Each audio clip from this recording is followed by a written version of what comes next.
Hello and welcome to the Dark Mount video review for Transformers Generations Legends Tailgate with Groundbuster. I'm going to start off with this thing because I really don't like it.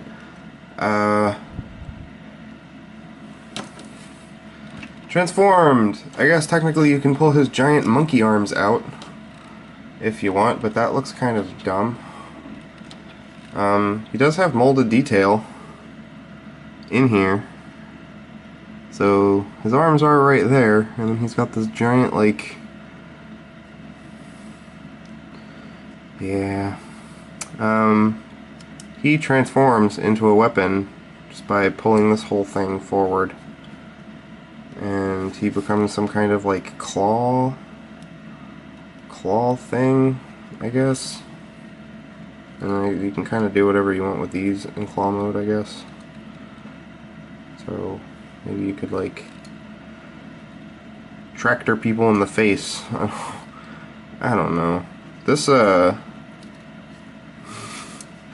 these little Target Master guys are fun in theory, but for the most part, most of them haven't been that great. But this guy's probably on the not as good side. Yeah, but anyway, I'm gonna put him off and we'll take more of a look at him when we are in robot mode.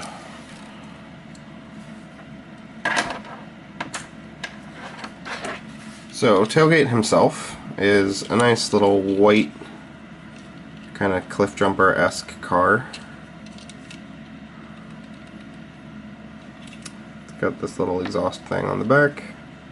It's got nice painted silver wheels. And he's got this nice blue Autobot and fire painting. He is typical Legend size, really. Although his vehicle mode is a little bit on the larger side. For transformation, you basically just want to split this whole front part, which will split all the sides, and disconnect these from the back parts, like so.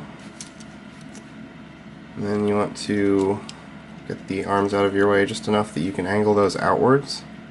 So you're going to roll this whole hip part up like that,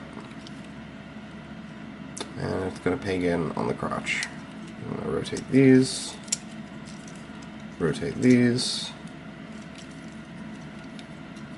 and then pop this whole back part upwards, and pull the shoulders down, and rotate the arms out.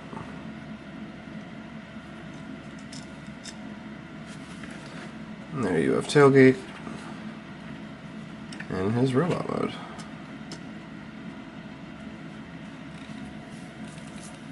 And in his robot mode, Tailgate is really awesome. Obviously he has a little bit of kibble going on his shoulders and on his back, but he's a Legends class figure, and I'm amazed that we even got a Tailgate. Like, an IDW Tailgate was top on my list with like Rung and Rewind are like the only guys that I want more than that. Well, I guess I like a Tarn. IDW has so many good designs. I'm just really happy we even got this guy. I think it's really cool that they made one of this figure. He's not like a super popular character outside of the comics, so it's very cool. Here he is with his little Target Master dude, I guess. And just for the sake of this review, this is probably the last time I will ever do this. He can wield this terrible weapon that's bigger than his body and makes him unable to stand. At best, I give these sometimes to larger robots, but I never have the actual Legends figures that they come with wield these things, because just proportionally it makes no sense. It's really silly.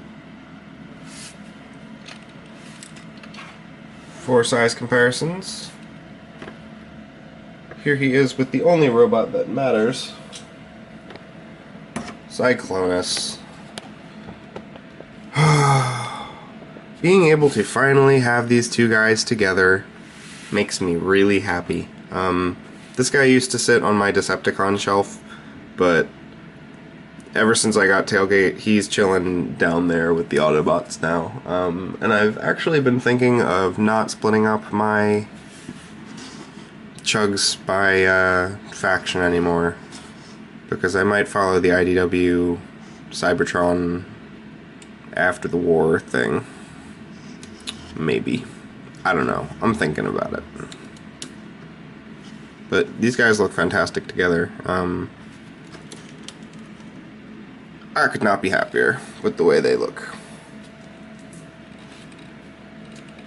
I guess while I have him out, does his other arm have a... Yeah. So, this is what this bizarre weapon looks like in a normal-sized bot's hand. So, granted, it's not as bad, because at least it's like a little bit more proportional to his body size, but that still just looks silly. That looks like Cyclonus has a pooper scooper. This is the pooper scooper weapon, just in case. So yeah, I'm probably going to keep this guy in vehicle mode, which says a lot about the figure, because I don't keep anything in vehicle mode. But that's really the only mode in this figure worth having, and I'll be honest, I don't really think I need a tiny blue tractor trailer little bulldozer, whatever this is supposed to be. I don't know. I don't know where this is supposed to fit in my collection, I guess is what I'm saying. Hey, maybe I'll give it to Jolt and he can be his electrostatic whip. Derp derp. For articulation, he does not have any head articulation at all, because his head's actually like the hood of the car, so that's a little unfortunate, but whatever. He has shruggy action, I don't know. His shoulders are on ball joints, but they also smash into stuff because they have lots of kibble, but you can get full rotation out of them. Just a issue of getting them around other stuff. It's not that hard to maneuver. You then have ball joints in the... what is this thing? That's an elbow! And they too smash into a lot of stuff, so you don't get that much motion out of them. But you can get full arm bend like that way. And you can technically turn his arms that way, but that's for transformation. His waist only has the transformation joint going on, so there's no rotation or anything. But you do get ball joints. Again, kibble smashing into stuff, so this is a pretty kibbly figure. And you get knee on the ball joint. So that's pretty expressive. And then you get the foot articulation. So he's a pretty poseable guy. I mean, he does have a lot of kibble going on, but he does balance very well, and he just kind of looks cool, so he's definitely a good figure. I definitely really like him, and because he's a Legends class and he's pretty cheap, I don't really see much of a reason not to get him. If you are a fan of Tailgate, or you like IDW, or you're collecting IDW characters, there's really just no reason not to get this guy. It's a really good figure. And as of yet, unlike Swerve, no third parties come along and done anything to give us a more accurate Tailgate or anything like that. So, and speaking of Swerve, I guess just for fun, let's see what he looks like next to Swervey. Yeah, so yeah, it's not Generation Swerve, by the way, obviously. Although I do have that, this guy just has so much more character. Yep, recommend. Catch you guys later. Thanks for watching.